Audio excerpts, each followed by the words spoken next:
साल 2010 कराची की एक बच्ची जिसकी उम्र उस वक्त 3.5 साल थी। उसका बुखार नहीं उतर रहा था, तो माँ बाप परेशान होके कराची के एक अच्छे अस्पताल में एक चाइल्ड स्पेशलिस्ट का उन्होंने अपॉइंटमेंट लिया। वहाँ जाके उसको दिखाया। चाइल्ड स्पेशलिस्ट ने एक एंटीबायोटिक लिख के दे दी कि इसका कोर्स करवाएं। घर जाने के बाद एंटीबायोटिक का कोर्स शुरू होने के बाद माँ ने नोटिस किया बच्ची का असल में रंग बड़ा फेयर था, लेकिन बच्ची का बुखार तो उतरना दूर की बात, उल्टा बच्ची डिफरेंट किस्म की सफ़ेद पड़ना शुरू हो गई। या उनको कभी कभी लगती मेरी बच्ची पीली पड़नी शुरू हो रही है। बच्ची को उल्टियाँ आनी शुरू हो गई। पहले खांसी नहीं थी, खांसी शुरू हो गई। बुखार तो उतरा ही नहीं खैर, और वो कुछ खा नहीं पा रही थी। अब 12 उस डॉक्टर के पास गए, अपॉइंटमेंट लेके उसको बताया कि भाई अब एंटीबायोटिक का तो ये रिएक्शन है और मसाइल बढ़ गए। वो खातून के शौहर से ना उनकी तरफ देख के मुस्कुरा कर कहते हैं अजराह मजाक कि बच्ची को नहीं, बच्ची की माँ को इलाज की ज़रूरत है, ये टेंशन में आ गई है। तो भाई आपकी बच्ची बहुत गोरी है, जाएं आप बच्ची को इलाज करवाएं। अब यही दवाई दोबारा लिख के दे दी कि ये एंटीबायोटिक का कोर्स कंटिन्यू करवाएं, और ये नहीं खा रही है ज़बरदस्ती खिलाएं। खाने में कुछ नहीं खा रही तो भी ज़बरदस्ती खिलाएं, सही हो जाएगी। खैर जी, डॉक्टर कह रहा है अच्छा अस्पताल है।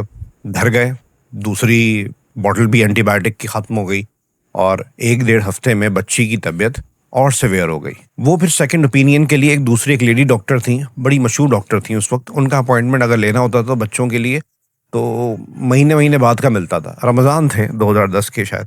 उनकी बेगम ने जब बहुत ज़्यादा तबीयत ख़राब हुई, इनके शौहर दफ्तर में थे, बेगम ने फ़ौरन कॉल की कि मैं अपॉइंटमेंट लूँ। इत्तेफाक था तो उनको अटेंडेंट ने बोला कि अगर आपके पास टाइम है तो आप अभी आ जाएं। कुछ आज मरीज़ आए थे, किसी वजह से वो आने थे लेकिन वो नहीं आए। तो खैर किस्मत थी, अल्लाह की करनी थी कि उनको उसी वक्त जो महीनों में अपॉइंटमेंट मिलती थी उन्होंने फ़ौरन बुला लिया। खातून ने अपनी माँ को साथ लिया और बच्ची को लिया और उस डॉक्टर के पास गई। उन लेडी डॉक्टर ने उनको बच्ची को जब देखा तो उन्होंने फ़ौरन चेक किया, बाकी चीज़ें की। उन्होंने बोला भाई आपकी बच्ची की तबीयत बहुत ज़्यादा ख़राब है, क्या कर रही है अपनी बच्ची के साथ? इसकी हार्ट बीट जो है वो तो समझ ही नहीं आ रही। इसको जो एक टेस्ट होता है एकोकार्डियोग्राम टेस्ट जो होता है, उस वक्त कराची के शायद 2-3 अस्पतालों में ही होता था बच्चों का एको टेस्ट।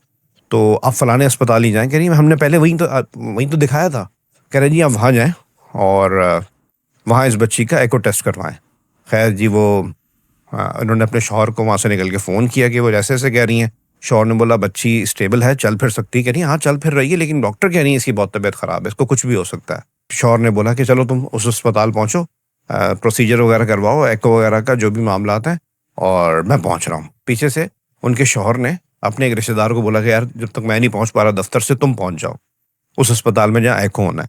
अच्छा, खातून अपनी माँ के साथ बच्ची को लेके 3.5 साल की उस अस्पताल में गई जहाँ एको के लिए कहा गया था, और इमरजेंसी में घुस गई। और वहाँ पे डॉक्टर्स जो उनको नज़र आए उनसे बोला कि बच्ची की ये कंडीशन है और इस बच्ची का एको कार्डियोग्राम होना है। डॉक्टर्स ने बोला हुआ क्या था, पूरी कंडीशन देखी। तो जब वो एंटीबायोटिक्स देखी डॉक्टर ने, हालांकि अच्छा हाँ, बड़े मज़े की बात यह कि उस वक्त जितने डॉक्टर्स थे इमरजेंसी में, तमाम ट्रेनी डॉक्टर्स थे। उसमें से बोला भाई ये आपको ये दवाई किसने दी आपको? आपको पता है आपने बच्चे के साथ क्या किया है और ये और वो? तो उसने बोला आपके अस्पताल के इस सीनियर डॉक्टर ने दवा दी थी ओपीडी में। अब जब अपने अस्पताल में बात आ जाती है तो थोड़े गड़बड़ आ जाते हैं। बहरहाल अब वो बच्ची का एको टेस्ट होना था। बच्ची कोऑपरेट नहीं कर रही थी, 3.5 साल की थी, और उसकी माँ का बताना ये था कि बच्ची उस वक्त इतनी घबरा गई थी कि उसकी तबीयत वैसी ख़राब, फिर वो माहौल इमरजेंसी का, उसने बोला कि मुझे मामा ले चलें, अपनी जिस तरह वो बता सकी, मैं घर जाके खाना भी खाऊंगी, दवाई भी खाऊंगी, मैं सही हो जाऊंगी, मुझे ले जाएं यहाँ से। खैर वो अपनी बच्ची का हाथ पकड़ के खड़ी, उसको कह रहे नहीं आप बाहर जाएं, आप बाहर जाएं, आपकी बच्ची इस वजह से और पैनिक कर रही है आपको देख के। हमने बहरहाल एक्सरे वगैरह किए, उन्होंने एको नहीं किया। और जब बच्ची कॉपरेट नहीं करी थी तो उन्होंने फ़ोन पे किसी से कंसल्ट किया जो गालिबन कोई सीनियर डॉक्टर थे, क्योंकि सारे ट्रेनिंग डॉक्टर्स खड़े हुए थे वहाँ पे इमरजेंसी में। उन्होंने बोला कि जी इसको एनेस्थीसिया उसको दे दो और उसके बाद एको कर लो, फिर कॉपरेट करेगी। एनेस्थीसिया यूँ भी देना ज़रूरी था गालिबन, जो मैं अज्यूम कर रहा हूँ कि कुछ पोजीशंस ऐसी होती हैं, और ख़ासतौर पे बच्चों के एको टेस्ट के लिए बच्चे को कॉपरेट करना बहुत ज़रूरी है। उन्होंने 5 mg एनेस्थीसिया देने की एडवाइस ली अपने किसी सीनियर से फ़ोन पर, और इमरजेंसी में खड़े हुए डॉक्टर का ही हाल था, और उसने बच्ची को 5 mg एनेस्थीसिया दिया। बच्ची फिर भी कॉपरेट नहीं कर रही थी, वो पैनिक कर रही थी। उसने फिर फ़ोन किया, और फ़ोन करने पे उसको, मुझे नहीं पता, उसकी माँ ये कहती है कि मैंने ये सुना कि उन्होंने बोला कि एक डोज इसको एनेस्थीसिया की और दे दो। उसी ट्रेनिंग डॉक्टर को बोला। जैसे ही दोबारा दूसरी डोज दी एनेस्थीसिया की, तो वो बच्ची तो बिल्कुल बेसुध हो गई, कुछ रिस्पॉन्ड ही नहीं कर रही। अब वो कह रही हैं जी मेरे कान में उस वक्त आवाज़ पड़ी थी, उसने दोबारा जब फ़ोन किया घबरा के कि ये बच्ची तो बिल्कुल रिस्पॉन्ड ही नहीं कर रही है, तो आगे से बोला गया मैंने 10 mg नहीं 5 mg कहा था कि मज़ीद लगाओ। अच्छा आप ये भी दिमाग में रखें, एनेस्थीसियोलॉजिस्ट होता है बाकायदा बच्चों के लिए ख़ास तौर पे कि वो एनेस्थीसिया दे सकता है। ये डॉक्टर्स इमरजेंसी के देने के अहल नहीं होते, ख़ास तौर पे ट्रेनी डॉक्टर्स तो बिल्कुल भी नहीं होंगे। तो एनेस्थीसियोलॉजिस्ट तो दूर की बात, एक ट्रेनी डॉक्टर ने बच्ची पे 3.5 साल की ये एक्सपेरिमेंट कर दिया। मुझे टेक्निकली मेडिकली इतना जितना पता है मैं आपसे शेयर कर रहा हूँ।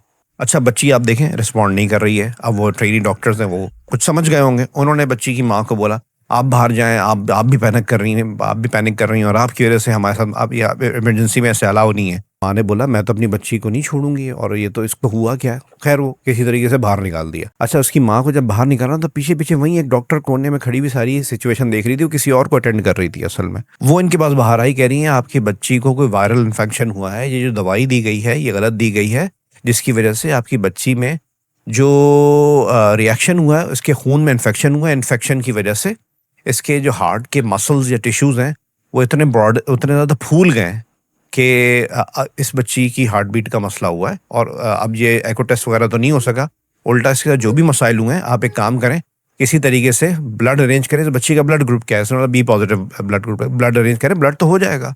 और ब्लड ग्रुप अरेंज करें, उनको जाके बोलेंगे जी मेरी बच्ची का ब्लड चेंज करें, ये मसला हुआ था। हार्ट को नॉर्मल करने के लिए एक इंजेक्शन उस डॉक्टर ने लिख के दिया, कह रही मेरा नाम मत लीजिएगा, अब ये जाके अंदर बोले। ये भागी भागी वो बात लेकर अंदर गई इमरजेंसी में। अच्छा उस वक्त तक वहाँ पैनिक अजीब हुआ था, सारे ट्रेनी डॉक्टर्स आगे पीछे हो रहे थे।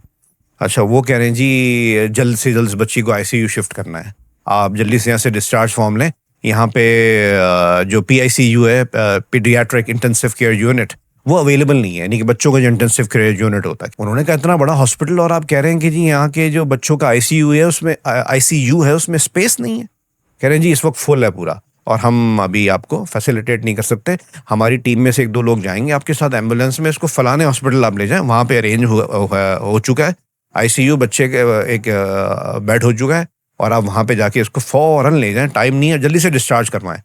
अच्छा ये भागे भागे गए और डिस्चार्ज करवाने के लिए इन्होंने उनको बोला जी ये 1000 रुपये हुए हैं। अच्छा जी 1000 रुपये 2010 में काफ़ी रकम थी है। जो इनके रिश्तेदार आए हुए थे उन्होंने पेमेंट की और जल्दी जल्दी में उनको जी डिस्चार्ज फॉर्म थमा दिया गया और उन्होंने साइन कर दिए। अब आप ये बात याद रखिएगा। अच्छा वो डिस्चार्ज फॉर्म जो वगैरह जमा करा के पैसे वैसे पे डिस्चार्ज फॉर्म पे साइन करके पैसे वैसे दे के जब वापस आए तो देखा बच्ची को ज़मीन पे लिटा दिया गया।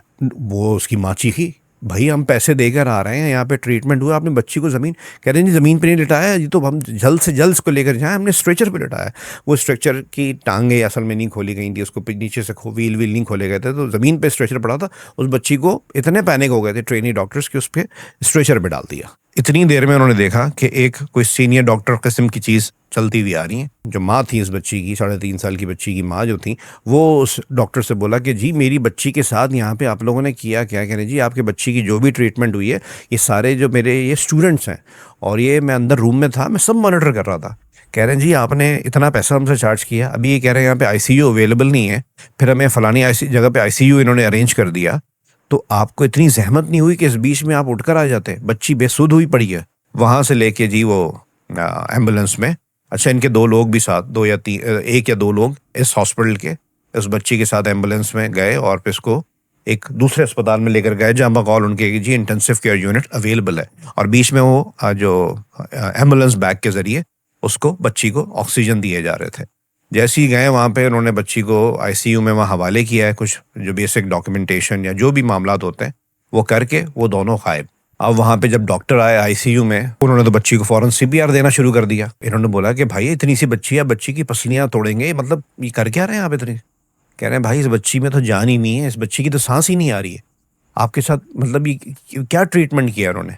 इसकी माँ ने पूरी बात बताई तो उन्होंने बोला कि देखें इससे पहले जो एंटीबायोटिक का मामला था या बाकी मामला थे जो क्या थे वो मुझे नहीं पता, लेकिन इस बच्ची का अगर हार्ट का ऐसा प्रॉब्लम था, इसको एको के लिए बोला गया था, तो इसको एनेस्थीसिया जो दिया गया वो आप कह रही हैं एक दफ़ा दिया गया, उसके फौरी थोड़ी देर बाद ही दूसरी दफ़ा दे दिया गया, तो उसकी वजह से इसको या तो हार्ट अटैक आया है या इसका ब्लड प्रेशर का प्रॉब्लम हुआ है या कुछ प्रॉब्लम हुआ है और ये जान से चली गई है। तो हमने डिस्चार्ज फॉर्म कह रहे हैं जी अब आपके साथ कुछ भी नहीं हो सकता, वो आप उस जगह को क्लेम ही नहीं कर सकती, आप डिस्चार्ज फॉर्म आप लोग साइन करके आ चुके हैं।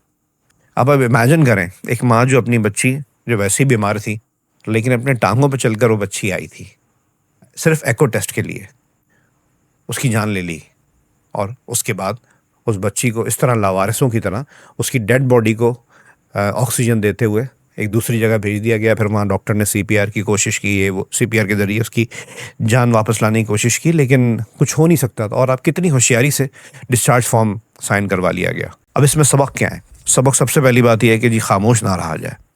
दूसरी चीज़, जो डॉक्टर थे सबसे पहले उनको पता था जब इनकी एंटीबायोटिक नहीं चल रही थी तो उनको कपिल शर्मा या उमर शरीफ बन के मजाक करने के बजाय वो देख लेते कि एंटीबायोटिक असर नहीं कर रही है।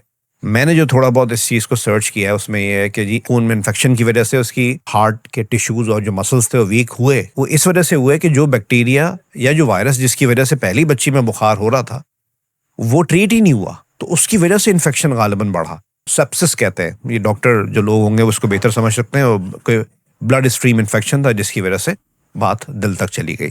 दूसरा सबक कहते हैं जी डॉक्टर सीखेंगे कैसे? भाई बिल्कुल सीखेंगे, लेकिन अगर आप एक थाने में तमाम रंग रूट छोड़ देंगे तो थाना कैसे चलेगा? कोई सीनियर डॉक्टर तो सामने होता। पूरे इमरजेंसी में सिर्फ आप ट्रेनिंग डॉक्टर्स उस अस्पताल ने छोड़े हुए थे, जिसने एनेस्थीजिया दे दिया और फिर एनेस्थीजिया के बाद दोबारा एनेस्थीजिया दे दिया। एनेस्थीजिया तो एनेस्थीजियोलॉजिस्ट देता है बाकायदा। बड़े अस्पताल हैं, जब आप हज़ारों लाखों रुपए लेते हैं तो इन कामों के लिए लोग नहीं रख सकते आप अलग से। और जनाब, जंगों में भी ना लाशों की बेहरमती नहीं की जाती। आपने इस मुल्क की एक 3.5 साल की बच्ची की बेहरमती की कि वो बच्ची मर चुकी थी, और उसके साथ अपने ऊपर से सिर्फ इल्ज़ाम हटाने के लिए उस बच्ची को एम्बुलेंस में जाली के ऑक्सीजन सप्लाई देते हुए आप दूसरे अस्पताल तक लेकर गए एक लाश को। कोई शर्म कोई हया नहीं रही हमारे सिस्टम में। अब 15-16 साल ये पुरानी बात है, मुझे नहीं पता हालात अब कैसे हैं, लेकिन अपनी आंख खुली रखना बहुत ज़रूरी है। बहुत शुक्रिया।